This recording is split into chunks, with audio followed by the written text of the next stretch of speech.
8వ వచనం. యేసుక్రీస్తు నామమందు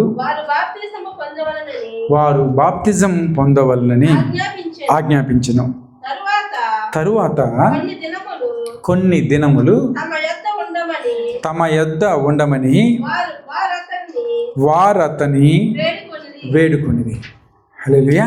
ప్రార్థన చేసుకుందాం. వాక్య స్వరూపి యేసయ్య, నీకే వందనాలు, స్తోత్రాలు.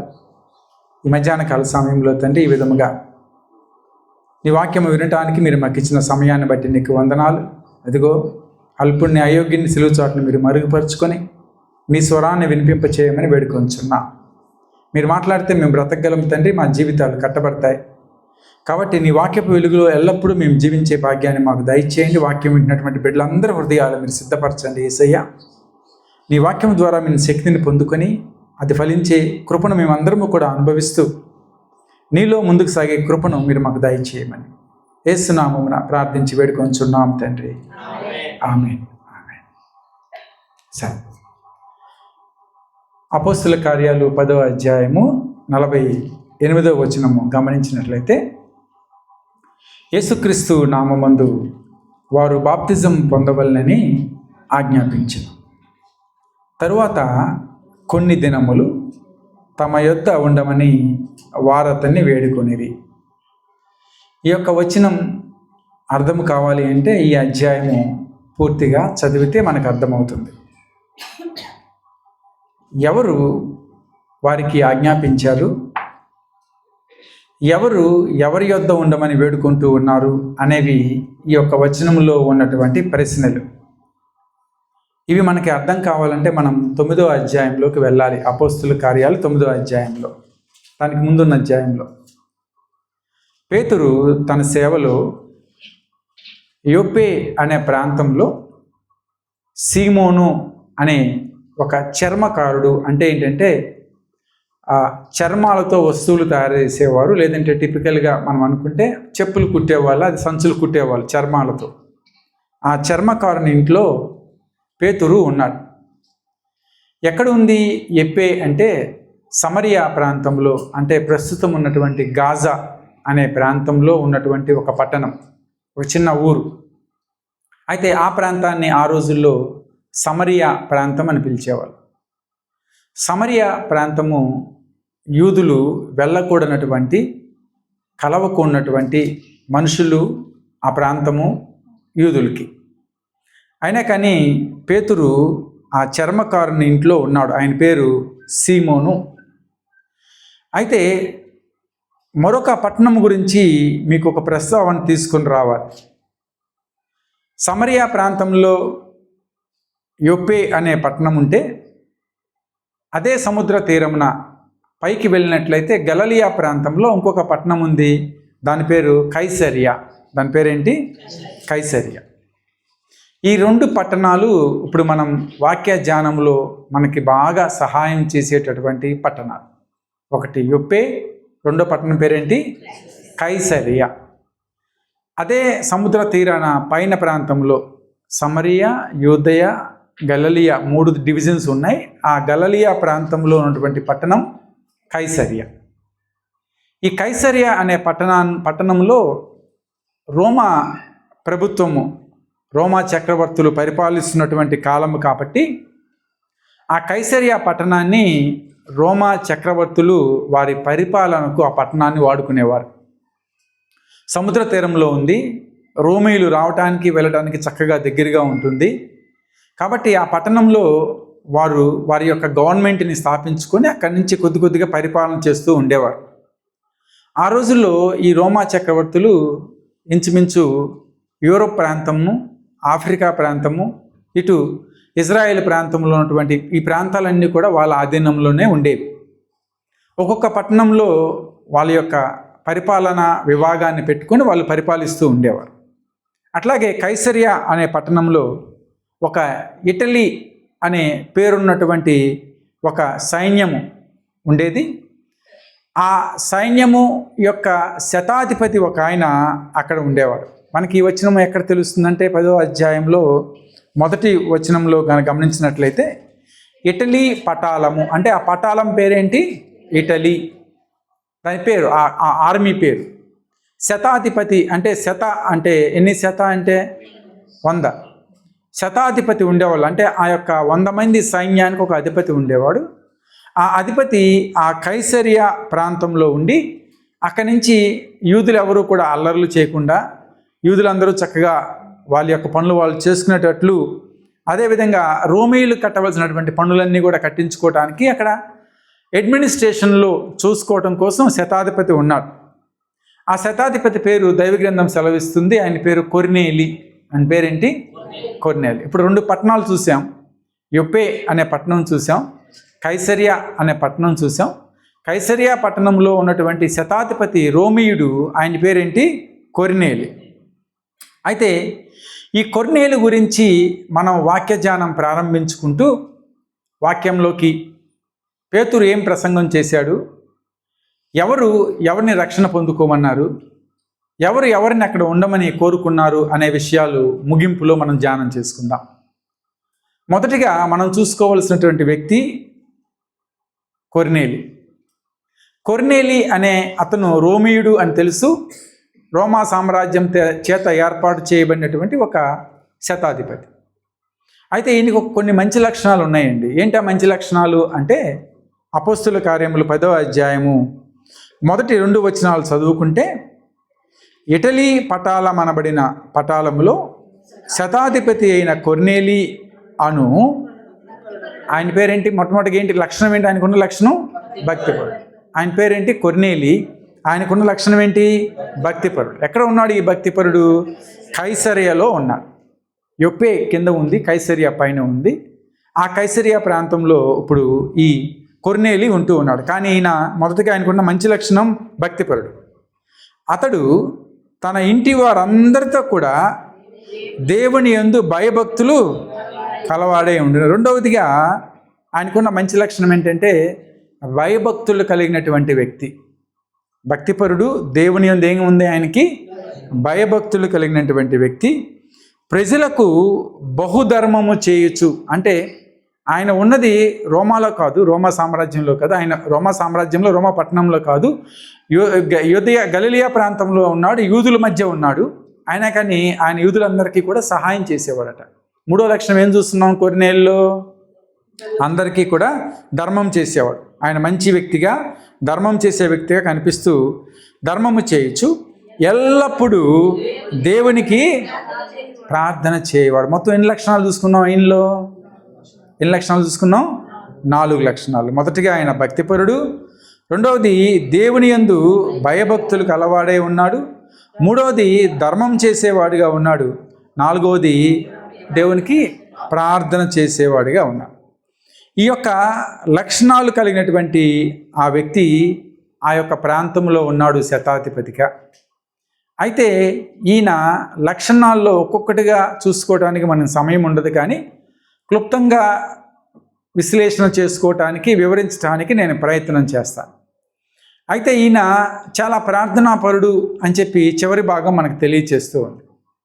ఈయన చేసే ఉద్యోగం ఏంటి అంటే, ఈయన శతాధిపతి, ఒక 100 మందికి పైన అధిపతిగా ఉన్నటువంటి వాడు. ఆ ప్రాంతంలో పరిపాలనా విభాగం అంతా కూడా ఈయనే చూసుకోవాల్సినటువంటి పరిస్థితి, లా అండ్ ఆర్డర్ చూసుకోవాల్సినటువంటి పరిస్థితి, ప్రజలందరినీ ఒక క్రమశిక్షణలో ఉంచవలసినటువంటి పరిస్థితి ఏంది. అయినప్పటికీ కూడా వాక్యం ఉంటుంది, ఆయన ఎడతెగక ప్రార్థన చేసేవాడు. దేవునికి ఎల్లప్పుడూ, ఇంకొక మాట, ఎడతెగక ఎల్లప్పుడూ దేవునికి ప్రార్థనలో ఉండేవాడు. శతాధిపతి కదండి, ఈయనకి సమయం ఎక్కడ దొరుకుతుంది అంటే, ఆయన తన పని చేస్తూనే, ఉద్యోగ ధర్మం చేస్తూనే ఇంకా ఏం చేసేవాడంటే ఎల్లప్పుడూ దేవునికి ప్రార్థన చేశాడు. సహజంగా మనకి 8 గంటల డ్యూటీ అంటే, 8 గంటల డ్యూటీ చేసి ఇంటికి వచ్చిన తర్వాత ఇంకా వేరే పని ఏది చేయటానికి మనం ఆసక్తి చూపించం. వేరే ఏ పనైనా, ఎవరికైనా సహాయం చేయాలి, ముందుకు వెళ్ళాలి అన్నా కూడా మనకి ఏముండదు, ఆసక్తి అనేది ఉండదు. ఎందుకంటే ఎంతసేపు పనిచేసి వచ్చాం మనం? 8 గంటలు పనిచేసి వచ్చాం. శతాధిపతి ఆయన పనిలో ఆయన ఉంటూనే ఆయన కొన్ని మంచి లక్షణాలు పుణికిపుచ్చుకున్నాడు. ఏంటంటే అది, ఆయన ఎల్లప్పుడూ కూడా దేవునికి ప్రార్థన చేసేవాడు. ఎవరైనా సహాయం కావాలి అని ఇంటికి వస్తే వారికి తన చేతనైన సహాయం చేసేవాడు. ఆయన అన్యుడు అయినప్పటికీ కూడా, రోమియుడు అయినప్పటికీ కూడా, విగ్రహారాధన చేసేటువంటి వ్యక్తి అయినప్పటికీ కూడా ఎవరిని నమ్మాడు అంటే యేసుక్రీస్తుని ఆయన నమ్మాడు.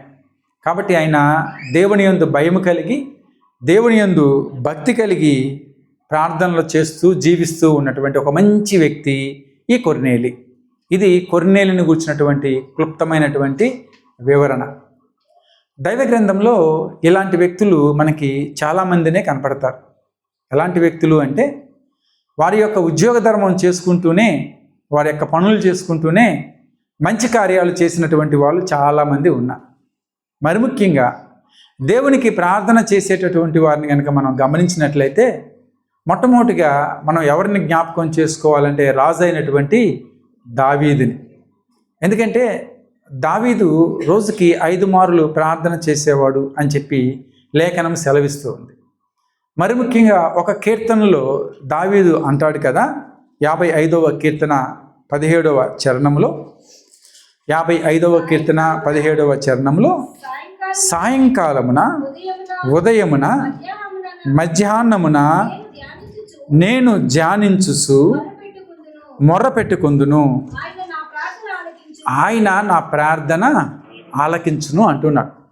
దావీదా, నువ్వు రాజువు కదా, నీకు అంత సమయం ఎక్కడిది? ఒక మంచి పొజిషన్లో ఉంటేనే మనం సహజంగా దేవునికి సమయం ఇవ్వడానికి ఆసక్తి చూపించం. వారానికి ఒక్కరోజు సమయం ఇవ్వాలి అంటేనే మనకి చాలా కష్టంగా ఉంటుంది. ఒక 3 గంటల సమయం ఇవ్వాలంటేనే ఇంకా 2-3 సార్లు ఆలోచిస్తూ ఉంటాం. కానీ దావీదు రాజుగా ఉన్నాడు, చాలా బిజీ స్కెడ్యూల్స్ ఉంటాయి. మీరు చూడండి, ఎవరైనా ఒక మంత్రిగా ఉన్నటువంటి వ్యక్తి భారతదేశంలో పరిపాలనలో ఇక్కడ రాజులుగా ఉన్నటువంటి వ్యక్తులు వాళ్ళు చాలా బిజీగా ఉంటారు. కానీ ఆ బిజీ స్కెడ్యూల్లో కూడా ఎవరికి ఇవ్వవలసిన సమయాన్ని ఇస్తూ ఉన్నాడంటే దేవునికి ఇవ్వవలసిన సమయాన్ని దేవునికి ఇస్తూ ఉన్నాడు. మీరు కూడా మంచివారు, మీరు చాలా కదా, మీరు చాలా మంచివారు. పగలంతా మీ పని చేసుకుంటున్నారు, పనిలో మీరు నిమగ్నమైపోయి ఉంటూ ఉన్నారు. కానీ మీరు చేయవలసిన పని ఏంటంటే ఆయనకి ఇవ్వవలసిన సమయాన్ని ఆయనకి ఇవ్వాలి. ఎలా ఇవ్వాలి? అలవాటు చేసుకోవాలి. ఎలా అలవాటు చేసుకోవాలి? ఒకరోజు మొదలు పెడితే అదే అలవాటు అవుతుంది కదా. ఒకరోజు ఒక సమయాన్ని దేవునికి కేటాయించుకొని ప్రార్థన చేయటం ప్రారంభిస్తే మెల్లిగా మనకు అలవాటు అవుతుంది. ఆ రోజు ఆ సమయంలో మీరు ప్రార్థన చేసుకోకపోతే ఏదో రకంగా ఉంటుంది మీకు, ఎందుకంటే అది అలవాటు అయిపోయింది. దావీదు దేవుని భయభక్తులు కలిగి సాయంకాలమున, ఉదయకాలమున, మధ్యాహ్నమున, సాయంకాలం ఎందుకు ప్రారంభమైంది ఇక్కడ? మామూలుగా మనం ఏమంటాం? ఉదయం, మధ్యాహ్నం, సాయంకాలం. మరి సాయంకాలం ఎందుకు మొదలైంది అంటే యూదులకి దినము ప్రారంభమయ్యేది సాయంకాలం కాబట్టి అక్కడి నుంచి మొదలుపెట్టాడు. సాయంకాలం నేను ప్రార్థన చేస్తాను, ఉదయాన్న ప్రార్థన చేస్తాను, మధ్యాహ్నం ముందు నేను దేవునికి ప్రార్థన చేస్తాను. ఎడతెగక దేవునికి ప్రార్థన చేసేవాడు దావీదు. కాబట్టి దావీదు అంటూ ఉన్నాడు, నా మొర, నా ప్రార్థన ఆయన ఆలకిస్తాడు. కొర్నేలి భక్తిపరుడు, ఎల్లప్పుడూ దేవునికి ప్రార్థించేటటువంటి వ్యక్తి. దావీదు రాజు, ఎల్లప్పుడూ దేవునికి ప్రార్థించేటటువంటి వ్యక్తి. ఇంకొక వ్యక్తి ఉన్నాడు, ప్రధానమంత్రిగా ఉంటూ దర్యావేషు కాలంలో ప్రధానిగా పనిచేస్తూ, గొప్ప సామ్రాజ్యం, అది చాలా పెద్ద సామ్రాజ్యం. అంత పెద్ద సామ్రాజ్యానికి ప్రధానమంత్రిగా ఉండి కూడా రోజుకి 3 మారులు యెరూషలేము వైపు తలుపులు తెరిచి ప్రార్థించేవాడట దానియేలు. దానియేలు రోజుకు 3 మార్లు ప్రార్థన చేసేవాడు, తలుపులు తెరిచేవాడు యెరూషలేము వైపుకి. ప్రధానమంత్రివి కదయ్యా, నీకు టైం ఉండదు కదా అంటే, నాకు టైం ఉన్నా లేకపోయినా సరే, భోజనం చేయడానికి సమయం ఉన్నా లేకపోయినా సరే, దేనికి సమయం ఇవ్వాలి అనుకుంటున్నాడు? ప్రార్థనకి. హల్లెలూయా. కాబట్టి ఒక మంచి లక్షణాన్ని మనం ప్రతి విశ్వాసి కూడా అలవాటు చేసుకోవాలి. ఏంటి ఆ లక్షణం అంటే, మనం ఎంత బిజీగా ఉన్నా కానీ దేవునికి ఇవ్వవలసిన సమయాన్ని ఆయనకి ఇవ్వటం అలవాటు చేసుకో. సాధ్యపడుతుందా? సాధ్యపడుతుంది. ఎలా సాధ్యపడుతుంది? ఒకరోజు చేస్తే అది మనకి అలవాటు అవుతుంది. హల్లెలూయా. కాబట్టి మొదటిగా ఇక్కడ కొర్నేలి భక్తిపరుడు, ఆయన ఎల్లప్పుడూ ప్రార్థన చేసేవాడు. ఆయన ప్రార్థన చేయటమేమో కాదు కానీ వాక్యం అంటుంది ఆయన కుటుంబము కూడా భక్తిలో నడిచిందట. ఎవరు కూడా భక్తిలో నడిచారు? కుటుంబము కూడా భక్తిలో నడిచింది. ఆయన కుటుంబాన్ని కూడా ప్రభావితం చేశాడు. సహజంగా మన కుటుంబాల్లో భార్య రక్షణ పొందుకుంటే భర్తకి రక్షణ ఉందో లేదో అంటే అదొక ప్రశ్నగా ఉంటుంది. అదేవిధంగా భర్త రక్షణ పొందుకున్నాడు అంటే భార్యకి రక్షణ ఉందో లేదో ప్రశ్నగా ఉంటుంది. సరే, భార్యాభర్తలు ఇద్దరూ రక్షణ పొందుకుంటే పిల్లలు రక్షణ పొందుకున్నారా అనేది కూడా ప్రశ్నగానే ఉంటుంది. కానీ ఇక్కడ కొర్నేలి జీవితంలో ఆయన మాత్రమే భక్తిపరుడు కాదు, కానీ ఆయన యొక్క కుటుంబ సభ్యులందరూ కూడా భక్తిపరులే. వాళ్ళను కూడా ఎలా నడిపిస్తూ ఉన్నాడంటే భయభక్తులతో నడిపిస్తూ ఉన్నాడు, దేవుని యొక్క మార్గంలో నడిపిస్తూ ఉన్నాడు. ఇంకొక మాట అడుగు ముందుకు వెళ్తే వాక్యం అంటుంది తర్వాత వచనాల్లో, ఆయన కుటుంబం మాత్రమే కాదు కానీ ఆయన సైన్యంలో చాలామంది భక్తిపరులు ఉన్నారట. హల్లెలూయా. ఆయన శతాధిపతి, ఆయన కింద సైన్యం ఉంది, అంతా రోమీలే. సరే, ఈయన ఏదో ప్రార్థన చేసుకున్నాడు లేండి అంటే అనుకోవచ్చు. సరే, కుటుంబాన్ని ఏదో ప్రార్థనలో నడిపించాడు లేండి అంటే అనుకోవచ్చు. కాదు, ఆయన తన సైన్యాన్ని కూడా భక్తి మార్గంలో నడిపించాడు. చాలామంది ఆయన సైన్యంలో భక్తిపరులు ఉన్నారు అని చెప్పి వాక్యము సెలవిస్తుంది. ఇన్ని ఉన్న మంచి లక్షణాలు ఉన్నటువంటి కొర్నేలికి ఒకటి కొరతగా ఉంది. ఏం కొరతగా ఉంది? ఒకటి కొరతగా ఉంది. చాలా మంచివాడు కదండి, ఎల్లప్పుడూ ప్రార్థన చేస్తున్నాడు కదండి, భయభక్తులు కలిగి ఉన్నాడు కదా, కుటుంబాన్ని సైన్యాన్ని పనిచేసేవాడిని కూడా రక్షణలోకి నడిపించాడు. ఏం కొదవ ఉంది ఆయనకి అంటే, ఆయనకున్న కొదవ ఏంటంటే అన్నీ ఉన్నాయి కానీ కొర్నేలికి రక్షణ లేదు. ఏం లేదు? కొర్నేలికి రక్షణ లేదు. మంచి పనులు చేస్తున్నాను అనుకుంటూ ఉన్నాడు, కానీ ఆయనలో ఉన్నటువంటి ఆ కొరతని ఆయన గుర్తించల. మనలో కూడా చాలామంది ఉంటారు, ఎప్పుడైనా బాప్తిజం అనే మాట రాగానే రక్షణ పొందుకోండి అనగానే చాలా మంచివాళ్ళు, మంచి పనులు చేస్తారు, సహాయం చేస్తారు, సంఘంలో బలంగా వాడబడేవాళ్ళు, సంఘ పరిచర్యలో ముందుండేవాళ్ళు, దేవుడంటే భయం, దేవుడంటే భక్తి ఉన్నటువంటి వారు, ధర్మం చేసేటటువంటి వారు, పేదలను ఆదుకునేటటువంటి వారు, విధవరాండ్రేళ్ళ కరుణ కలిగి ఉన్నటువంటి వారు చాలామంది ఉన్నారు. కానీ వారికి ఉన్న లోపం ఏంటంటే అన్నీ బాగున్నాయి కానీ వాళ్ళకి దేంట్లో లేరు వాళ్ళంటే రక్షణ వారికి లేదు. దేవుణ్ణి సొంత రక్షకుడిగా వారు అంగీకరించలేదు. కాబట్టి అపోస్తల కార్యంలో 10వ అధ్యాయము 5వ వచనంలో దేవుడు ఒక ప్రణాళిక వేస్తూ ఉన్నాడు. ఇప్పుడు కొర్నేలిని ఎక్కడ చూసుకుంటున్నాం? ఏ పట్టణంలో ఉన్నాడు కొర్నేలి? కైసరియా పట్టణంలో ఉన్నాడు. కొర్నేలి గురించి కొన్ని విషయాలు ధ్యానం చేసుకున్న తర్వాత కొర్నేలికి ఏం కొదవగా ఉంది? ఇప్పుడు రక్షణ కొర్నేలికి కొదవగా ఉంది. కాబట్టి దేవుడు ఏం చేస్తున్నాడు చూద్దాం. 10వ అధ్యాయం 5వ వచనం. పంపి సీమోనును పిలిపించుము. పేతురు అను మారు పేరు గల సీమోనును పిలిపించుము. అయితే ఒక నిమిషం అమ్మ. అయితే పై వచనంలో మనం గమనించినట్లయితే ప్రభువు దూత ఆయన కనపడి కొర్నేలికి కనపడి కొర్నేలితో చెప్తూ ఉంది. ఏమని చెప్తూ ఉంది ప్రభువు దూత? ఇప్పుడు నీవు యొప్పేకి మనుషులను పంపి పేతురు అను మారు పేరు గల సీమోనును పిలిపించుము అని చెప్పి వాక్యం సెలవిస్తూ ఉంది. ప్రభుదూత ఎవరికి దర్శనమిచ్చింది? కొర్నేలికి. కొర్నేలి ప్రార్థన చేసుకుంటూ ఉంటే ప్రభుదూతను చూశాడు. ప్రభుదూత కొర్నేలితో అంటూ ఉంది, కొర్నేలిని పిలిచినప్పుడు చెప్పండి ప్రభువా అని అంటూ ఉన్నాడు కొర్నేలితో ప్రభుదూత అంటూ ఉంది, ఒక మాట విను, ఇప్పుడే నీవు యొప్పేలో పేతురు గారు ఉన్నారు, ఆయన నీ దగ్గరికి పిలిపించుకో అని చెప్పినప్పుడు దేవుని యొక్క ప్రణాళిక మనకి ఇక్కడ చక్కగా స్పష్టంగా అర్థమవుతూ ఉంది. అయితే పేతురుకి ఉన్నటువంటి మరొక పేరేంటి? సీమోను అను మారు పేరు గల. అయితే ఈ సీమోను ఎక్కడ ఉన్నాడు? యొప్పేలో ఉన్నాడు. ఎవరింట్లో ఉన్నాడు? ఇంకొక సీమోను ఉన్నాడు అక్కడ. ఆయన ఎవరు అంటే చర్మకారుడు. కాబట్టి దైవ గ్రంథంలో ఈ యొక్క కన్ఫ్యూజన్ లేకుండా చాలా చక్కగా రాయబడి ఉన్నాయి వచనాలు. ఎవరి దగ్గర ఉన్నాడు పేతురు అంటే సీమోను అను పేరు గల చర్మకారుని ఇంట్లో ఉన్నాడు. ఆయన పేరు కూడా సీమోనే. అయితే ఇప్పుడు దేవదూత కొర్నేలికి ఏ సీమోను కన్ఫ్యూజ్ అవ్వకుండా చాలా చక్కగా చెప్తుంది ప్రభుదూత, పేతురు అని ఒకడు ఉన్నాడయ్యా, వాడి పేరు కూడా సీమోనే, పేతుర్ని పిలిపించు మీ ఇంటికి. సీమోను పిలిపించంటే ఇప్పుడు ఏ సీమోను వచ్చేవాడు ఏమో తెలియదు. చర్మకారుడైన సీమోను వచ్చేవాడా, పేతురు అంతకుముందు ఉన్న పేరు సీమోను వచ్చేవాడా తెలియదు. కానీ ప్రభు దేవుని యొక్క వాక్యం స్పష్టంగా తెలియపరుస్తుంది, నీవు యొప్పేకి మనుషులను పంపి పేతురు అను మారు పేరు గల సీమోనుని దగ్గరికి పిలిపించుము అని చెప్పి దేవుని యొక్క దూత తెలియపరుస్తుంది. దేనికోసం రావాలి పేతురు గారు ఇక్కడికి అంటే, ఆ సేవకుడు దేవుని యొక్క రక్షణ వార్తను, దేవుని యొక్క సువార్తను ఎవరికి తెలియజేయాలి? కొర్నేలికి తెలియజేయాలి. కొర్నేలిలో భక్తి ఉంది కానీ రక్షణ లేదు.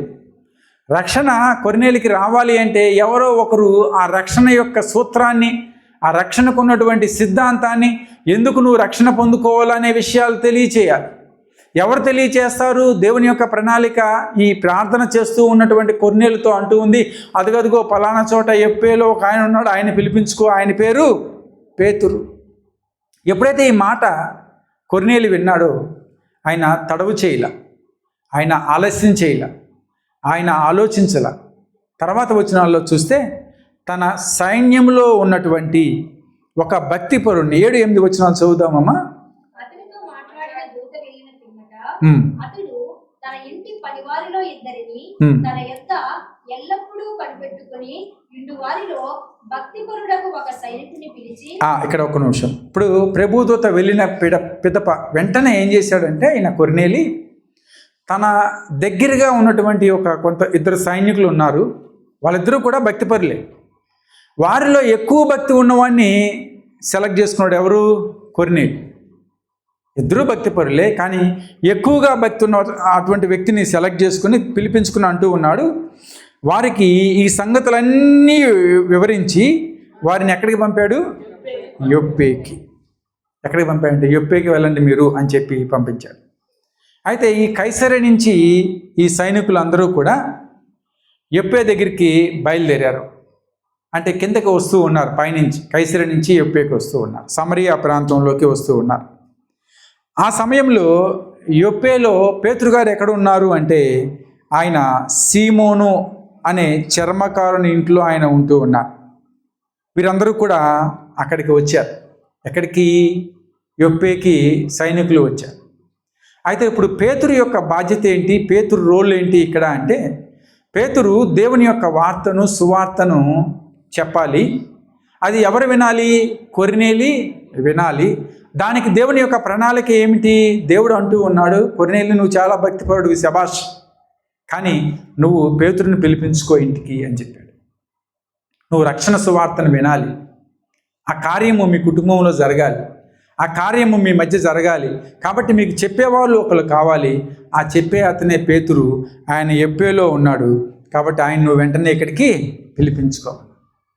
సరే, యొప్పేకి సైనికులు బయలుదేరే సమయంలో ప్యారలల్గా దేవుడు కొన్ని కార్యాలు యొప్పేలో కూడా చేస్తూ ఉన్నాడు. ఎప్పుడైతే కొర్నేలితో దేవుడు మాట్లాడుతూ ఉన్నాడో, యొప్పే ప్రాంతంలో చర్మకారుని ఇంట్లో ఉన్నటువంటి పేతురుతో కూడా దేవుడు మాట్లాడుతూ ఉన్నాడు. మనం అధ్యాయం చదువుకుంటూ వెళ్తూ ఉంటే, పేతురు యొప్పేలో చర్మకారుని ఇంట్లో ఉన్నప్పుడు మధ్యాహ్న సమయంలో బాగా ఆకలేసిందట. ఎవరికి? పేతురు గారికి. ఆకలి వేస్తే ఆయన మేడగది ఎక్కేశాడు పైకి. ఎక్కినప్పుడు ఆయనకు ఒక దర్శనం కనపడింది. ఆ దర్శనంలో ఆకాశంలోంచి దాని ఏమంటామంటే ఒక చెంగు లాంటిది, అంటే ఒక ఏదైనా క్లాత్ ఉందనుకోండి, దానికి 4 వైపులా పట్టుకుంటే చెంగులాగా ఉంటుంది. దాన్ని కిందకి దిగిందట. ఎవరి దగ్గరికి? పేతురు దగ్గరికి. అయితే దాంట్లో ఏమున్నాయంటే, దాంట్లో చతుష్పాద జంతువులు, పక్షులు అన్నీ కూడా దేంట్లో ఉన్నాయి? ఆ చెంగులో ఉన్నాయి. దేవుడు పేతురుతో అంటూ ఉన్నాడు, పేతురు నీకు ఆకలి అవుతుంది కదా, నీకు ఇష్టం వచ్చింది చంపుకొని తిను అని చెప్పి. ఎవరికి దర్శనం వచ్చింది?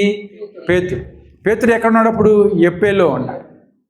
దర్శనం వస్తే పేతురు వెంటనే అంటున్నాడు దర్శనంలోనే, దేవా నేను యూదున్నయ్యా, ధర్మశాస్త్రం నాకు బాగా తెలుసు, దేవుని యొక్క ఆజ్ఞ ప్రకారం దేవుడు చాలా స్పష్టంగా మాకు సెలవిచ్చింది, ఏది తినాలి, ఏది తినకూడదు, ఏది యోగ్యమైనది, ఏది అయోగ్యమైనది చాలా స్పష్టంగా దేవుడు మాకు తెలియచేశాడు. కాబట్టి నేను వీటిలోది ఏది కూడా తినలేను అని చెప్పి చాలా స్పష్టంగా ఎవరు చెప్పారంటే పేతురు తెలియచేయటం జరిగింది. అప్పుడు దేవుడు అంటూ ఉన్నాడు కదా ఒక మాట పేతురుతో, పవిత్రము చేసిన వాటిని, దేవుడు పవిత్రము చేసిన వాటిని నీవు నిషిద్ధమైన వాటిగా ఎంచవద్దు అని రెండో మారు మరొక శబ్దం ఎవరికి వినపడింది? పేతురుకు వినపడింది. ఇదంతా కలే, దర్శనంలోనే ఉన్నాడు. నిజంగా చంపుకొని తినాలని కాదు. నువ్వు చేయకూడనివి అని చెప్పి అనుకుంటున్నవి దేవుడు ఏర్పరిచినవే, నువ్వు చేయొద్దు అని చెప్పి అనుకుంటున్నవి దేవుడు ఏర్పరిచినవే. కాబట్టి దేవుడు ఏర్పరిచిన వాటిని నువ్వేమనొద్దు అంటుంది వాక్యము, నిషిద్ధము అని నువ్వు అనవద్దని. పేతురుకి ఈ దర్శనంలో ఆ మాట విన్న తర్వాత పేతురు తనకి ఎందుకు ఈ దర్శనం వచ్చిందో అని చెప్పి ఆలోచిస్తూ ఉన్నాడు. ఆయనకు అర్థం కావట్లేదు. నాకు ఆకలేస్తుంది, పైనుంచి నాకు దర్శనంలో ఆ ఆకాశ పక్షులు ఉన్నటువంటి ఆ భూమి మీదకి ఆ చెంగులు పట్టుకున్న ఒక పాత్ర దిగి వచ్చింది. ఆ పాత్రలో చతుష్పాద జంతువులు, పక్షులు అన్నీ ఉన్నాయి, రాకు పురుగులు ఉన్నాయి. కానీ నిషిద్ధమైనది అని చెప్పి నేను అన్నప్పుడు దేవుడు అంటూ ఉన్నాడు, దేవుడు సిద్ధపరిచిన నిషిద్ధము కానేరవు అని. ఎందుకు వచ్చిందబ్బా నాకు ఈ కళ, ఎందుకు ఈ కళ నాకు దర్శనం వచ్చింది అని చెప్పి ఆలోచిస్తూ ఉన్నాడు. మనమైతే అట్లాంటి ఏమన్నా దర్శనం కలగంగానే వెంటనే దాన్ని మర్చిపోతాం, దాని గురించి ఎక్కువగా ఆలోచించాం. జ్ఞాపకం పెట్టుకోండి, రాత్రికాల సమయంలో కూడా బైబిల్ స్టడీలో ఒక చక్కని అంశాన్ని మనం ధ్యానం చేసుకున్నాం. ఏమిటి అంశం అంటే, కుటుంబంలో నీ జీవితంలో ఏదైనా సంఘటన జరిగినప్పుడు ఆ సంఘటన నీ మనస్సున ఉంచుకోవాలి అనే అంశం ధ్యానం చేసుకున్నాం. అలాగే నీకు ఏదైనా దర్శనం కలిగినప్పుడు ఆ దర్శనం నీ మనస్సున ఉంచుకోవాలి. ఈ దర్శనం ఏంటి అని చెప్పి నువ్వు దేవుని దగ్గర ప్రార్థన చేయాలి. ఎందుకు ఈ దర్శనం నాకు కలిగింది అని దేవుణ్ణి నువ్వు అడగాలి. అప్పుడు దేవుడు దర్శన భావాన్ని నీకు తెలియజేస్తాడు. హల్లెలూయా. కాబట్టి పేతురు తనకు కలిగినటువంటి దర్శనం ఏమై ఉండునో అని చెప్పి తనలో తాను ఆలోచించుకుంటూ ఉండగా కొర్నేలు పంపినటువంటి ఆ వ్యక్తులు అక్కడి నుంచి బయలుదేరారు కదా, ఎక్కడి నుంచి? కైసరయ నుండి బయలుదేరారు. అయితే వెంటనే ఒక గంటలో వచ్చే ప్రయాణం కాదనుకోండి, చాలా రోజులు ప్రయాణం చేయాలి, చాలా దూరం, యొప్పేకి కైసరయకి. అయితే కైసరయ నుంచి ఆ సైనికులు వచ్చేటప్పటికి జరుగుతూ ఉంది ఎక్కడ? పేతురు దగ్గర. ఎప్పుడైతే ఆ సైనికులు ఆ గృహంలోకి వచ్చారో, ఎప్పుడైతే సైనికులు ఎత్తుక్కుంటూ పేతురు దగ్గరికి వచ్చారో, వాళ్ళు వచ్చి అంటూ ఉన్నారు కదా, పేతురు అను మారుపేరు గల సీమోను ఇక్కడ దిగి ఉన్నాడా అని చెప్పి వాళ్ళు అడుగుతూ ఉన్నారు. ఎవరి గురించి అడుగుతున్నారు? పేతురు అను మారుపేరు గల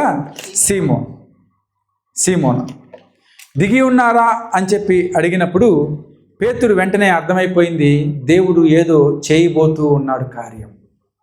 దేవుడు నా జీవితంలో ఏదో కార్యం చేయాలని కోరుకుంటూ ఉన్నా. దేవుడు నన్ను ఎందుకో బలపరుస్తూ ఉన్నాడు, దేవుడు నన్ను ఎందుకో బలవంత పెడుతూ ఉన్నాడు, దేవుడు నన్ను ఎందుకో ప్రోత్సహిస్తూ ఉన్నాడు అని చెప్పి విషయం ఎవరికి అర్థమైంది? పేతురికి అర్థమైపోయింది. పేతురు సువార్త చెప్పాలి, కొర్నేలి సువార్త వినాలి.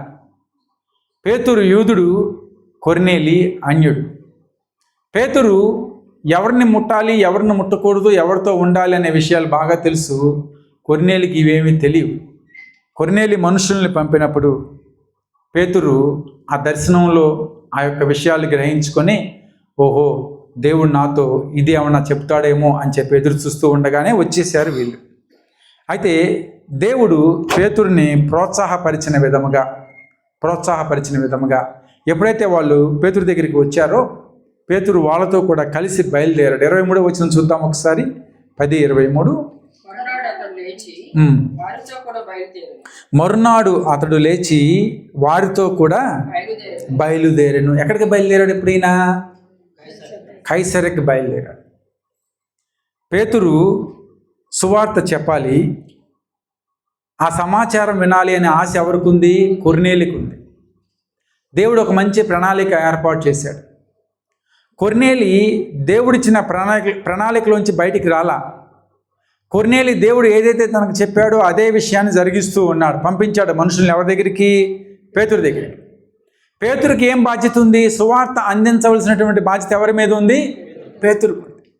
పేతురు మరి బయలుదేరతాడో లేదో అని చెప్పి దేవుడు ఎవరిని సిద్ధపరిచాడు? పేతురును కూడా సిద్ధపరిచాడు. ఇక్కడ 2 ప్రాముఖ్యమైన విషయాలు మనకు కనిపిస్తూ ఉన్నాయి. దేవుని ప్రణాళిక ఎంత గొప్పగా ఉంటుందంటే, మీరు వచ్చి మధ్యాహ్న కాల సమయంలో ఇక్కడ కూర్చొని ఈ వాక్యం వింటున్నారంటే అది మీ ప్రయత్నం కాదు, మీ యొక్క ఆలోచన కాదు, దేవుడే మిమ్మల్ని ఇక్కడికి నడిపించాడు. హల్లెలూయా.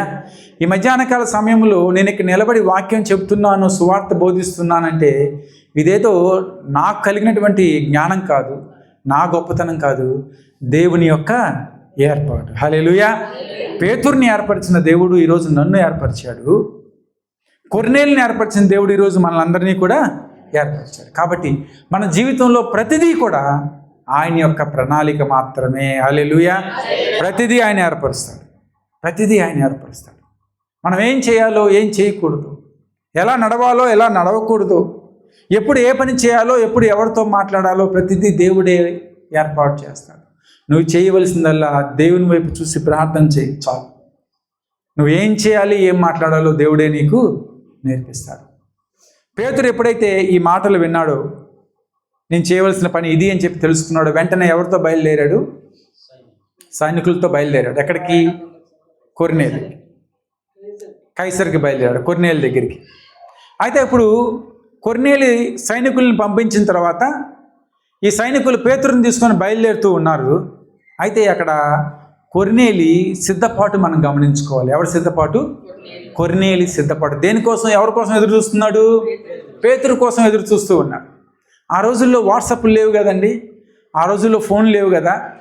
ఇప్పుడైతే ఏం చేస్తాం మనం? సహజంగా పలానా చోటకు వచ్చేసామని చెప్పి మెసేజ్ పెడతాం, అంటే అక్కడ వాళ్ళకి అర్థమైపోతుంది అక్కడ చేరిపోయావు అని. ఆ రోజుల్లో ఏం లేదు. కానీ కొర్నేలుకు ఉన్నటువంటి నమ్మకం ఏంటి అంటే, నా దేవుడు తప్పక నా జీవితంలో కార్యాన్ని జరిపిస్తాడు. పేతురు ఇక్కడి నుంచి బయలుదేరాడు అని చెప్పి వాక్యం ప్రారంభమైంది. అయితే అక్కడ ఏర్పాట్లో ఎవరున్నారు? కొర్నేలు. దేనికోసం అంటే దేవుని యొక్క వాక్యం వినాలి అని సిద్ధపాటు కలిగిన హృదయం కొర్నేలు కలిగి ఉన్నాడు. హల్లెలూయా. ఎంతమందికి మనకి దేవుని యొక్క వాక్యం విందామనే సిద్ధపాటు ఉంటుంది? ఎంతమంది మనకి దేవుని యొక్క వాక్యం ద్వారా దేవుడు ఏం మాట్లాడతాడని సిద్ధపాటు మనకు ఉంటుంది? రోమపత్రికలో పౌలు అంటాడు కదా, 10వ అధ్యాయము 17వ వచనంలో, కాగా వినుట వలన విశ్వాసము కలుగును, వినుట క్రీస్తుని గూర్చిన మాట వలన కలుగును. మనకి విశ్వాసం కలగాలి అంటే మాట వినాలి. ఆ మాట ఎవరి మాట వినాలంటే క్రీస్తుని గూర్చిన మాట మాత్రమే వినాలి. పక్కింటి వాళ్ళు చెప్పే కబుర్లు, వాట్సాప్లో వచ్చిన అనవసరమైన విషయాలు మనం చూస్తూ చదువుకుంటూ వెళ్తే మీకు వచ్చే లాభం ఏమి ఉండదు, మీ టైం వేస్ట్ అవుతుంది, అంతకంటే ఏం లేదు. రెండవది, అతి భయంకరమైన నగ్న సత్యం ఏంటంటే, నిజమైన సత్యం ఏంటంటే, దాని ద్వారా మన మనస్సులు కూడా కలత చెందుతాయి. హల్లెలూయా. లాస్ట్ టైం ఒక ఫ్లైట్ పడిపోయింది. ఎక్కడ? అహ్మదాబాద్. ఫ్లైట్ పడిపోయినప్పుడు వెంటనే న్యూస్ వచ్చేసింది. చాలామంది దాని గురించి పాపం ప్రార్థన చేశారు, బాధపడ్డారు. ఈ యూట్యూబ్లో ఉన్నటువంటి సమస్య ఏంటి, సోషల్ మీడియాలో ఉన్న సమస్య ఏంటంటే, ఆ జరిగిన సంఘటనని నానా రకాలైన ట్యాగ్ లైన్స్ వేసి ప్రదర్శిస్తూ ఉంటారు, ఎందుకంటే ఎక్కువ మంది చూడాలని. ఫ్లైట్ పడిపోయింది, ఎవరి బాధలో వాళ్ళు ఉన్నారు, ప్రార్థన చేశారు, అక్కడికి వెళ్ళాల్సిన అధికారులు వెళ్ళారు, వెళ్ళవలసినటువంటి మంత్రులు వెళ్ళారు, వెళ్ళవలసిన సహాయం కోసం వాళ్ళు ప్రయత్నం చేస్తూ ఉన్నారు.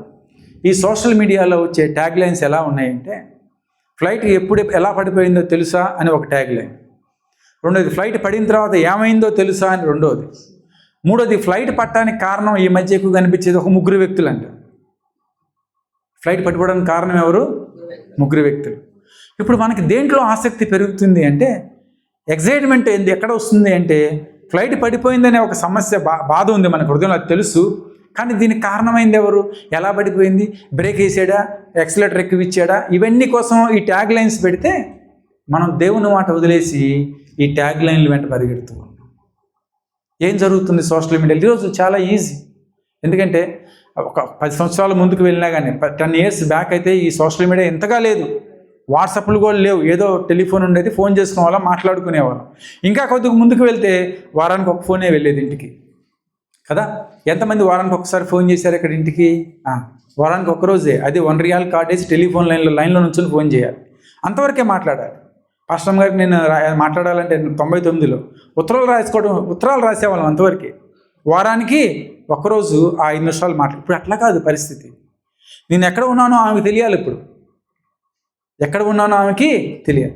ఈ సోషల్ మీడియా ఎట్లా వచ్చింది, ఈ టెక్నాలజీ ఎట్లా పెరిగిందంటే నిన్ను ప్రతి క్షణము గమనిస్తూనే ఉంటుంది. చాలా ప్రమాదం. యవ్వన బిడ్డలు ఉన్నారు, చాలా ప్రమాదం. దానికి ఎంత దూరంగా ఉండి దేవుని యొక్క వాక్యానికి అంత దగ్గరగా ఉంటే మనకది ఆశీర్వాదకరం. కాబట్టి ఆ విషయాన్ని చాలా జాగ్రత్తగా మనం కనిపెట్టుకుని ఉండాలి. ఆ రోజుల్లో ఇట్లాంటి టెక్నాలజీ ఏమి లేదు. వాళ్ళకున్నది ఏంటి అంటే దేవుని మీద విశ్వాసం మాత్రమే, దేవుని మీద నమ్మకం మాత్రమే. కొర్నేలి ఇక్కడ పడుతూ ఉన్నాడు. దేనికోసం అంటే దేవుని యొక్క మాట వినాలని. ఈరోజు మీరు యవ్వన బిడ్డలు ఎక్కువగా ఏ మాట వినాలని మీరు ఆశపడాలంటే దేవుని మాట వినాలని ఆశపడండి. ఫ్రెండ్స్ ఉంటారు, తెలిసిన వాళ్ళు ఉంటారు, ప్రోత్సహించే వాళ్ళు ఉంటారు, కానీ వాళ్ళకి దూరంగా ఉండటం అంత శ్రేయస్కరం ఇంకోటి లేదు. కాబట్టి ఇక్కడ వినుట వలన విశ్వాసం కలుగును. ఆ వినే మాట ఎవరిని గురించిన మాట ఉండాలి? రైట్. దేవుని యొక్క వాక్యము చెప్పాలని పేతురు గారు అక్కడి నుంచి బయలుదేరితే కొర్నేలి ఇక్కడ దేవుని యొక్క వాక్యం వినాలి అని చెప్పి సిద్ధపాటు కలిగి ఉన్నాడు. 10వ అధ్యాయము 24వ వచనం ఒకసారి చూడండి. మరునాడు వారు కైసరలో ప్రవేశించిరి. అప్పుడు కొర్నేలి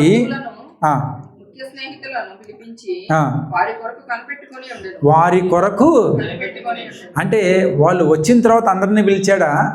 రాకముందే కనిపెట్టుకుని ఉన్నాడా? రాకముందే కనిపెట్టుకుని ఉన్నాడు.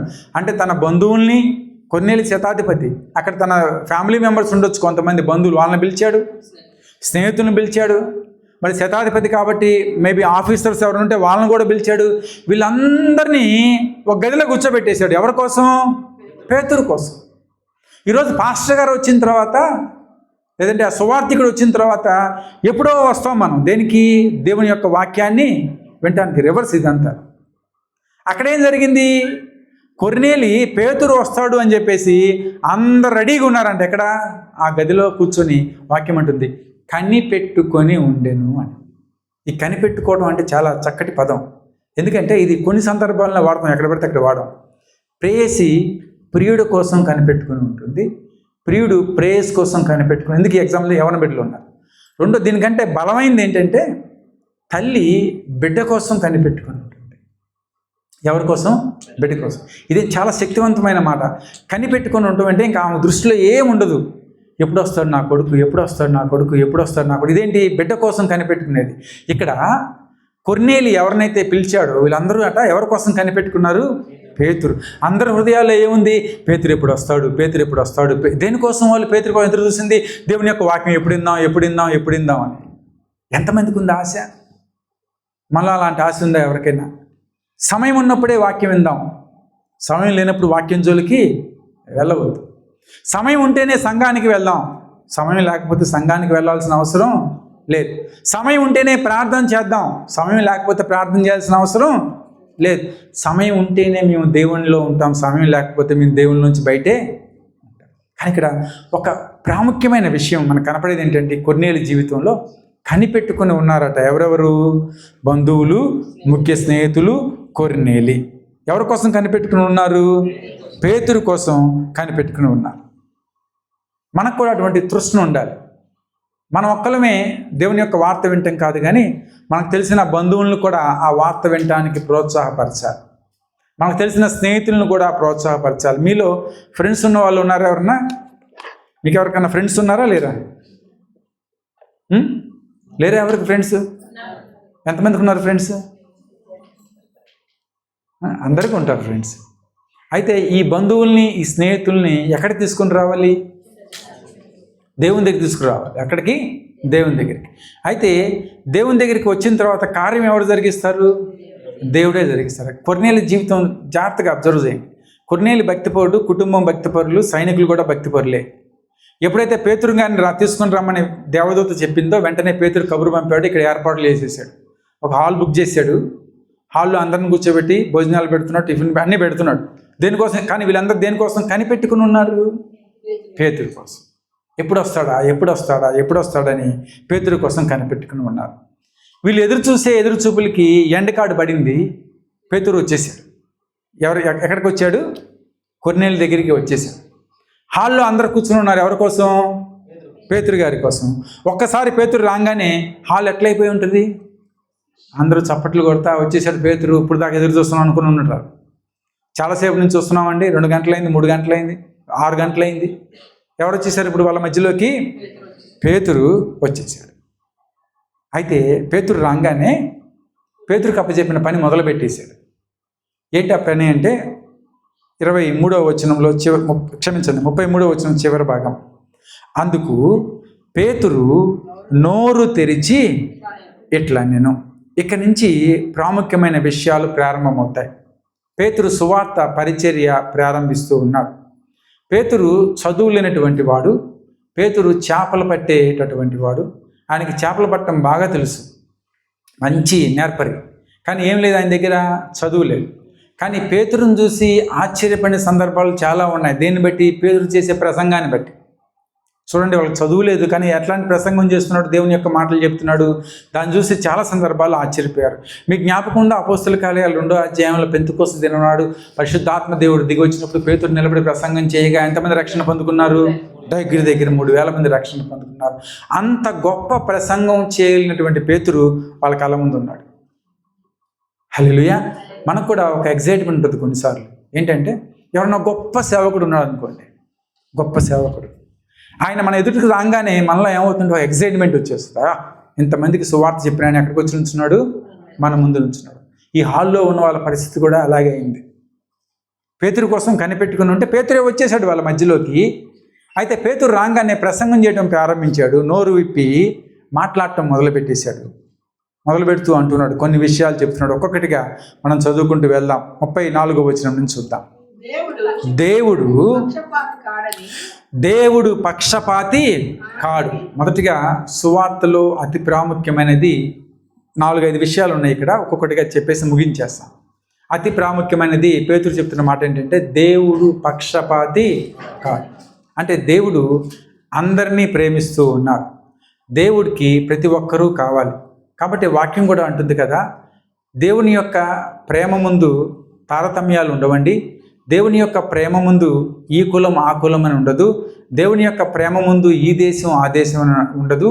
యూదుడని లేదు, గ్రీసు దేశస్థుడని లేదు, స్త్రీ అని లేదు, పురుషుడని లేదు, జ్ఞానవంతుడు అని లేదు, జ్ఞానం లేనివాడు అని లేదు, చదువు వచ్చినవాడు అని లేదు, చదువు రానివాడు అని లేదు. దేవుడు అందరినీ ప్రేమిస్తాడు. హల్లెలూయా. ఆయన ప్రణాళిక మన జీవితంలో, ప్రతి ఒక్క బిడ్డ జీవితంలో ఉంది. కాబట్టి ఆయన పక్షపాతి కాదు. ఆయన యూదులకి మాత్రమే దేవుడు కాదు.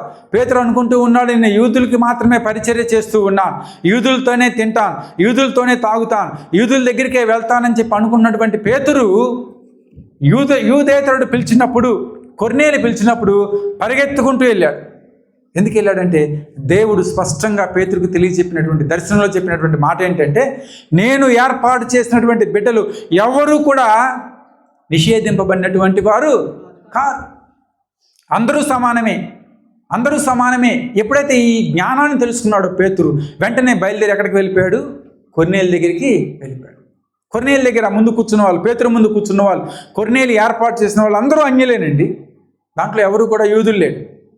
పేతురు అన్యులకి ప్రసంగం చేయలేదు కదా. పేతురు యూదులు అన్యుల దగ్గరికి వెళ్ళరు కదా, వాళ్ళతో మాట్లాడరు కదా. అంటే అది దేవుని యొక్క చిత్తం, దేవుని యొక్క నిర్ణయం. కాబట్టి పేతురు వెళ్ళి అక్కడ ప్రసంగం చేయటం మొదలుపెట్టాడు. మొదటిగా అంటున్నాడు, దేవుడు పక్షపాతి కాడు, ఆయన అందరినీ ప్రేమించేవాడు. ఎవరు ప్రార్థన చేసినా దేవుడు వింటాడు. పాస్టర్ గారే ప్రార్థన చేయాలి, పలానా సేవకుడే ప్రార్థన చేయాలని లేదు. నువ్వు ప్రార్థన చేసినా దేవుడు వింటాడు, నువ్వు ప్రార్థన చేసినా దేవుడు వింటాడు. ప్రతి మొరని దేవుడు ఆలకిస్తూ ఉంటాడు. హల్లెలూయా. ఎందుకంటే ఆయన పక్షపాతి కాదు. రెండో విషయం, ప్రతి జనములోనూ ఆయనకు భయపడి నీతిగా నడుచుకుని వానిని ఆయన అంగీకరించు. నువ్వు ఏ జనములో నుంచి వచ్చినా సరే, నీది ఏ దేశమైనా, ఏ ప్రాంతమైనా, ఏ భాష అయినా, ఏ రంగైనా, నువ్వు దేవుని యందు నీతిగా ఉంటే ఆయన నిన్ను అంగీకరిస్తాడు. హల్లెలూయా. కాబట్టి క్రైస్తత్వంలో, లేదంటే క్రీస్తు యొక్క సిద్ధాంతంలో ఉన్న గొప్పతనం ఏంటి అంటే, నువ్వెవరైనా అయి ఉండొచ్చు కానీ నీతిగా ఉంటే చాలు. హల్లెలూయా. దేవుని యందు నీతిగా నువ్వు నడుచుకుంటే ఆయన నిన్ను అంగీకరిస్తాడు. రెండో విషయము, ప్రతి జనములో ఎవరైతే ఆయనకి భయపడి ఉంటారో, ఎవరైతే ఆయన మాటలు వింటారో వాళ్ళందరినీ కూడా దేవుడు అంగీకరిస్తాడు. మూడో విషయం, ముందుకు యేసుక్రీస్తు అందరికీ ప్రభు. ఇప్పుడు యేసుక్రీస్తు ఏటా అందరికీ ప్రభువే. ఎవరైతే ఆయన సువార్తను అంగీకరిస్తారో, ఎవరైతే ఆయన గురించి నేర్చుకుంటారో, ఎవరైతే ఆయన్ని ఎరిగి ఉంటారో వారందరూ వినవలసింది, అన్యులు వినవలసింది ఏంటంటే యేసుక్రీస్తు అందరికీ ప్రభు. తర్వాత వచ్చిన ఆయన ద్వారా దేవుడు సమాధానకరమైన సువార్తను ప్రకటించి పంపిన ఇశ్రాయేలీయులకు పంపిన వర్తమానం మీరు ఎరుగుదురు. ఇప్పుడు ఒక విషయం జ్ఞాపకం పెట్టుకోండి, క్రైస్తవులుగా మనం నేర్చుకోవాల్సింది, తెలుసుకోవాల్సిన విషయం ఏంటంటే సువార్త మొదటిగా ఎవరి దగ్గరికి వచ్చింది? యూదుల దగ్గరికి వచ్చింది. యేసుక్రీస్తు ప్రభుల వారు ఎవరికి సువార్త చెప్పడం ప్రారంభించారు? మొదటిగా యూదులకే.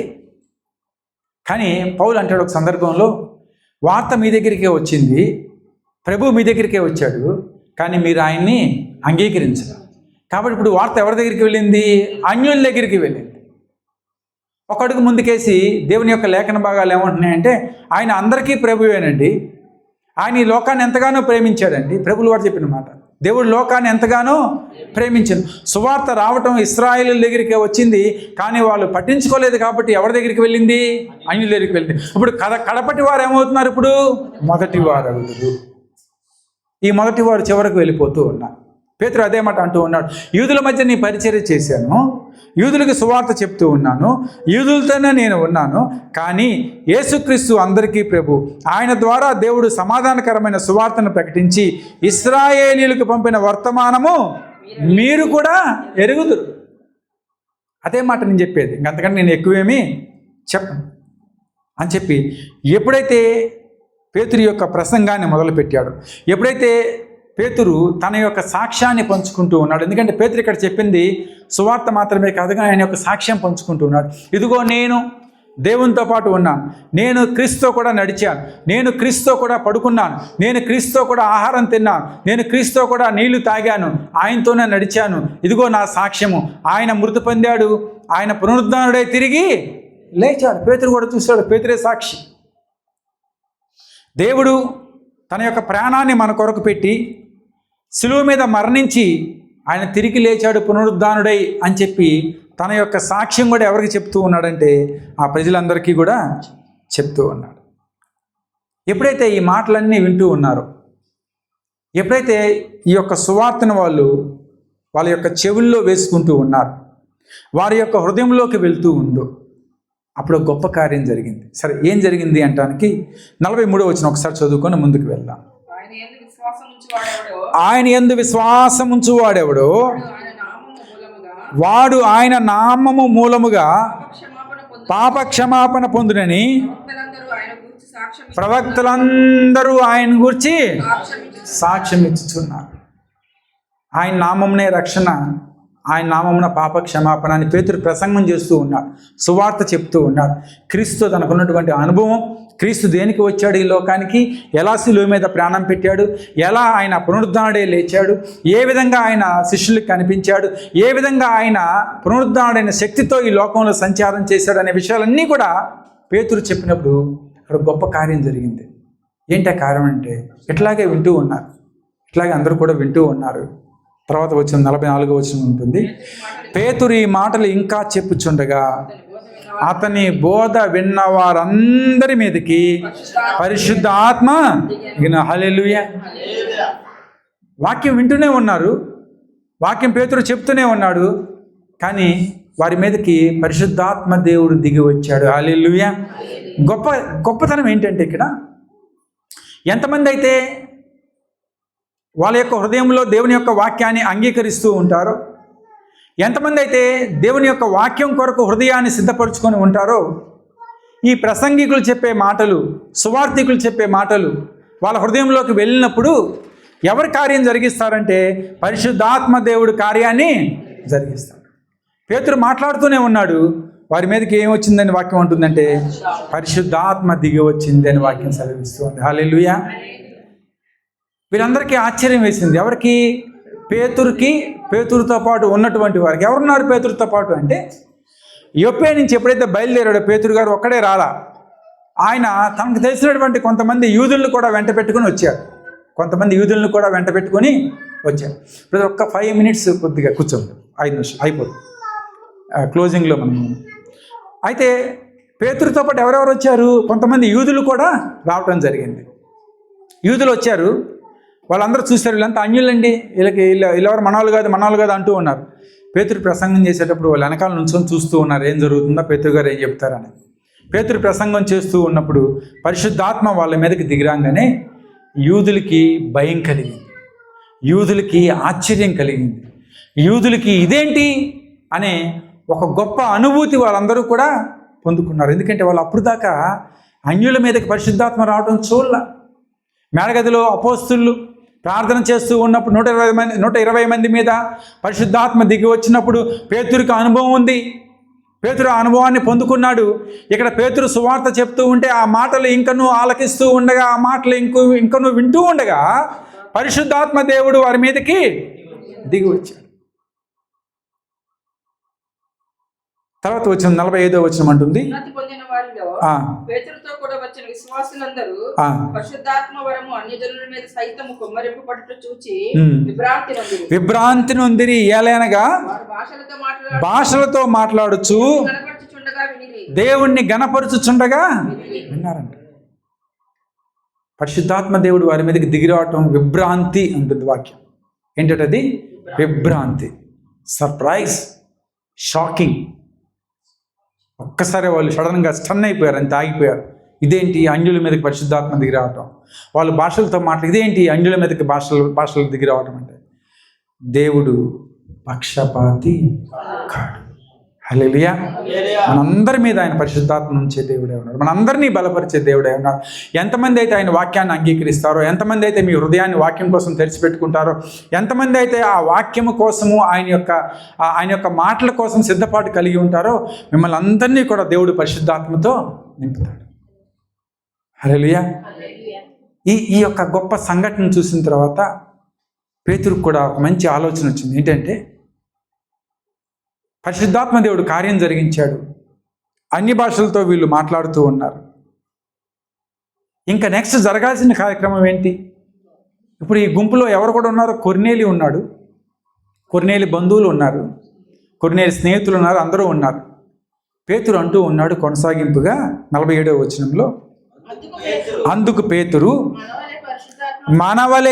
మనవలే అంటే యూదుల వలె, మనవలే పరిశుద్ధాత్మను పొందిన వీరు బాప్తిజం పొందకుండా ఎవడైనను నీళ్ళకి బాప్తిజం ఇచ్చేద్దాం, ఇంకా రక్షణ ఇచ్చేద్దాం అని చెప్పి ఎవరు సిద్ధపడిపోయారు? పేతురు యొక్క ప్రణాళికలో, దేవుడు ఇచ్చినటువంటి ప్రణాళికలో పేతురు ఏం చేయాలని ఇక్కడంటే సువార్త చెప్పాలి. కొర్నేలు ఏం చేయాలి? సువార్త వినాలి. దేవుడు ఏం చేస్తాడు? పరిశుద్ధాత్మ కార్యాలు జరిగిస్తాడు. హల్లెలూయా. వాక్యం చెప్పేవారు సిద్ధపాటు కలిగి ఉంటే, వాక్యం వినేవారు సిద్ధపాటు కలిగి ఉంటే ఎవరు కార్యం చేస్తారు? దేవుడు కార్యం చేస్తారు. కొన్నిసార్లు ఎందుకండి మనం బలంగా నిలబడలేకపోతున్నాం, ఎందుకండి మనం బలంగా కార్యాలు చేయలేకపోతున్నాం, చూడలేకపోతున్నాం అంటే మనలో ఉండే లోపం ఏంటంటే సిద్ధపాటు లేని హృదయాలు. హల్లెలూయా.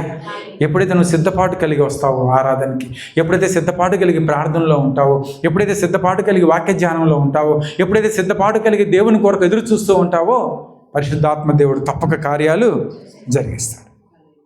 హల్లెలూయా. కాబట్టి ఈ యొక్క విషయాల్లో మనం నేర్చుకోవాల్సిన విషయం ఏంటి అంటే, కొర్నేలి జీవితం ఒక పాఠాన్ని మనకు నేర్పుతుంది. పేతురు చేసిన అద్భుత కార్యం ఒక మార్గాన్ని మనకు సూచిస్తూ ఉంది. కొర్నేలి మంచివాడే, భక్తిపరుడే, రక్షణ లేదు, కానీ దేవుని మాటను అంగీకరించాడు. పేతురు వచ్చి వాక్యం చెప్పినప్పుడు వాళ్ళు హృదయాలు సిద్ధపడి ఉన్నాయి, వాళ్ళు ఆ వాక్యాన్ని విన్నారు కాబట్టి పరిశుద్ధాత్మ వారి మీదకి దిగి వచ్చింది. పరిశుద్ధాత్మ దిగి వచ్చింది కాబట్టి వాళ్ళందరూ రక్షించబడ్డారు. హల్లెలూయా.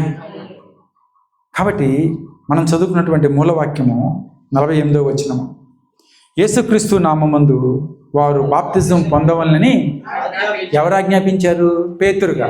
ఎందుకు ఆజ్ఞాపించారంటే వీళ్ళందరూ అన్య భాషలు మాట్లాడుతున్నారంటే పరిశుద్ధాత్మ వారి మీద వచ్చింది, మావలే వీరి మీద కూడా ఆత్మ వచ్చింది, ఇంకా బాప్తిజం ఇవ్వడానికి అడ్డంకి ఏంటి, కాబట్టి మీరందరూ బాప్తిజం పొందుకోవాల్సిందే అని చెప్పి ఆజ్ఞాపించాడు.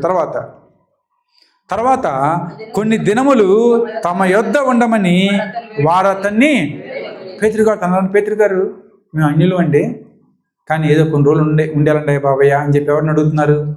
పేతురు గారిని అడుగుతున్నారు. యూదులు ఉండరు ఎవరి దగ్గర, కానీ వాళ్ళు విజ్ఞాపన చేస్తూ ఉన్నారు, మా దగ్గర కొన్ని రోజులు ఉండి వెళ్ళమని. యేసుక్రీస్తు ప్రభులు వారు సమరియా ప్రాంతంలోకి వెళ్ళినప్పుడు, సమరియా స్త్రీ ద్వారా గ్రామం రక్షించబడినప్పుడు వాళ్ళందరూ కలిసి ప్రభువుని అడుగుతున్నారు, ప్రభువా కొన్ని రోజులు మా మధ్య ఉండేళ్ళవా అని. హల్లెలూయా. దేవుడు మనతో ఉంటే, దేవుని యొక్క మాటలు మనతో ఉంటే మనందరం కూడా బలపడతాం, పరిశుద్ధాత్మ కార్యాలు మనలో జరుగుతాయి. హల్లెలూయా. కొద్ది మాటలు దేవుడు దీవించిన గాక. ప్రార్థన చేసుకుందాం. Let it be on. ప్రార్థన చేసుకొని మనం ముగించుకుందాం. తల వంచి కళ్ళు మూసుకున్నట్లయితే ప్రార్థన చేసుకుందాం. హల్లెలూయా. స్తోత్రం తండ్రి, స్తోత్రం రాజా. బలలో కూడా చేయబోతూ ఉన్నాం కాబట్టి హృదయాలు సిద్ధపరచుకుందాం. పరిశుద్ధాత్మ దేవుడా వందనాలు, స్తోత్రాలు రాజా. వాక్య స్వరూపి నీకే వందనాలు, స్తోత్రాలు ప్రభు. తండ్రి, ఈ మధ్యాహ్న కాల సమయంలో ఈ విధముగా నీ వాక్యం ద్వారా మాతో మాట్లాడినందుకు వందనాలు. సిద్ధపాటు కలిగి ఉండే హృదయాలు, వాటి యొక్క ప్రాధాన్యత మీరు మాకు తెలియచెప్పినందుకు వందనాలు తండ్రి. కొన్నేళ్ళ జీవితం ద్వారా మాకు పాఠాలు నేర్పినందుకు వందనాలు, స్తోత్రాలు. ఇదిగో ఈ దినము నుంచి ఒక క్రమబద్ధమైనటువంటి క్రైస్తవ జీవితం, క్రమశిక్షణ కలిగినటువంటి క్రైస్తవ జీవితం, భయము భక్తి కలిగినటువంటి క్రైస్తవ జీవితం మేమందరము కలిగి ఉండే భాగ్యాన్ని మాకు దయచేయండి. ఏమాత్రము అశ్రద్ధ లేకుండా తండ్రి, నీ వాక్య ధ్యానములో, నీ ప్రార్థనలో ఎల్లప్పుడూ ఎడతెగక మేము ఉండే భాగ్యాన్ని మీరు మాకు దయచేయండి. దావీదు యొక్క జీవితం నుంచి ఎన్నో పాఠాలు నేర్చుకుంటూ ఉన్నాం. దానియేలు జీవితం నుంచి ఎన్నో పాఠాలు నేర్చుకుంటూ ఉన్నాం. కొన్నేళ్ళ జీవితం నుంచి ఎన్నో పాఠాలు నేర్చుకుంటూ ఉన్నాం. యేసయ్య, ఇదిగో మీరు చూపిన మార్గం తండ్రి, మీరు తండ్రితో గడిపినటువంటి సమయం, ఎల్లప్పుడూ ఎడతెగక ప్రార్థనలో ఉన్నటువంటి విషయాలు అన్నీ కూడా మా గ్రహింపులోకి తెచ్చుకొని మేము కూడా ఆ విధంగా జీవించే భాగ్యాన్ని మీరు మాకు దయచేయండి. ప్రతి బిడ్డను కూడా మీరు బలపరచండి యేసయ్య. తండ్రి, నీ కొరకు జ్యోతులు వలె వెలిగే భాగ్యాన్ని ప్రతి బిడ్డకు మీరు దయచేయండి. మరి ముఖ్యంగా తండ్రి, బలలో చేయి వేస్తూ ఉండగా మమ్మల్ని మేము పరీక్షించుకొని నీ బలలో పాల్గొనే భాగ్యాన్ని మీరు దయచేయమని నజరేయుడైన యేసు నామమున ప్రార్థించి వేడుకొంచున్నాం తండ్రి. ఆమేన్. హల్లెలూయా. God bless you. దేవుడు దీవించునుగాక. మనం ప్రభు బలలోకి పాల్గొనబోయే ముందు ఒక్క నిమిషం మనం తల్ల ఉంచుకొని ప్రార్థన చేసుకుందాం. ఇంతవరకు కట్ చేసేవాళ్ళం, ఇంతవరకు ఆఫ్ చేసేయచ్చు, స్టాప్ చేసేయచ్చు.